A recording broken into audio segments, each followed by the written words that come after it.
بسم اللہ الرحمن الرحیم۔ شروع اللہ کے نام سے جو بڑا مہربان اور نہایت رحم کرنے والا ہے۔ ناظرین، آج کی ویڈیو میں ہم آپ کو لے کر چلتے ہیں ایک ایسی شخصیت کے سفر پر جنہیں حسن یوسف کی مثال سے یاد کیا جاتا ہے۔ ایک ایسا نبی جس کی کہانی قرآن مجید میں سب سے خوبصورت قصہ کہلاتی ہے، یعنی احسن القصص۔ ہم بات کر رہے ہیں حضرت یوسف علیہ السلام کی قبر کے بارے میں چند حیرت انگیز اور کم معلوم حقائق کی۔ دنیا بھر میں مسلمانوں، یہودیوں اور عیسائیوں کے درمیان ایک سوال ہمیشہ سے موجود ہے کہ حضرت یوسف علیہ السلام کی قبر کہاں پر ہے۔ بہت سے مورخین کے مطابق ان کا مدفن آج کے فلسطین کے شہر نابلس کے قریب نبلس میں واقع ہے، جہاں ایک قدیم مقام کو قبر یوسف کہا جاتا ہے۔ یہ مقام صدیوں سے زائرین، محققین اور سیاحوں کی توجہ کا مرکز رہا ہے۔ یہ سوال بھی ہمیشہ سے زیر بحث رہا ہے۔ دلچسپ بات یہ ہے کہ یہ جگہ ہزاروں سال سے تعظیم کا مرکز رہی ہے۔ یہودی، مسلمان اور عیسائی تینوں اسے یوسف علیہ السلام سے منسوب کرتے ہیں۔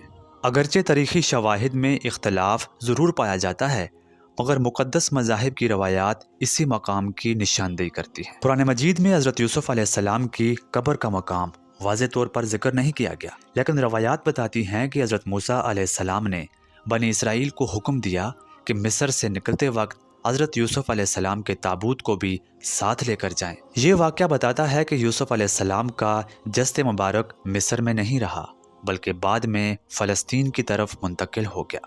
قبر یوسف کے مقام پر کئی مرتبہ تعمیر اور مرمت بھی ہوتی رہی۔ کبھی یہ چھوٹا سا پتھروں کا کمرہ تھا، پھر مختلف ادوار میں اس پر گنبد اور حجرہ بنا دیا گیا۔ آج یہ مقام سادہ مگر تاریخی انداز میں موجود ہے۔ افسوسناک حقیقت یہ ہے کہ یہ مقدس مقام سیاسی کشمکش کا مرکز بھی رہا ہے۔ کئی بار یہاں پر آگ لگائی گئی، توڑ پھوڑ ہوئی اور سخت تنازع بھی پیش آئے، مگر ہر بار اس مقام کو دوبارہ تعمیر کیا گیا، جیسے تاریخ خود اس جگہ کی حفاظت کرتی رہی ہو۔ حضرت یوسف علیہ السلام کی شخصیت صرف حسن کی مثال نہیں تھی، بلکہ صبر، عفت، بردباری اور حکمت کا بہترین نمونہ بھی ہے۔ لوگ اس قبر پر آ کر ان کی زندگی سے سبق سیکھنے کا اظہار بھی کرتے ہیں، خاص طور پر صبر اور اللہ کی حکمت پر بھروسہ کرنے کا۔ بعض محققین کا کہنا ہے کہ اصل قبر شاید کسی اور جگہ بھی ہو سکتی ہے، لیکن ایک بات تو طے ہے کہ حضرت یوسف علیہ السلام کی تعلیمات اور ان کی کہانی آج تک دلوں کی مٹی میں زندہ ہے۔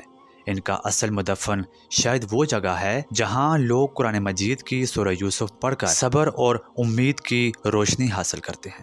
حضرت یوسف علیہ السلام کی قبر سے زیادہ اہم ان کی سیرت اور یہ حقیقت ہے کہ اللہ اپنے نیک بندوں کو ہمیشہ عزت عطا کرتا ہے۔ امید ہے کہ آپ کو ہماری آج کی ویڈیو ضرور پسند آئی ہوگی۔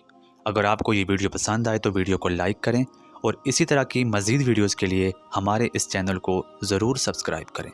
اللہ تعالی ہم سب کا حامی و ناصر ہو۔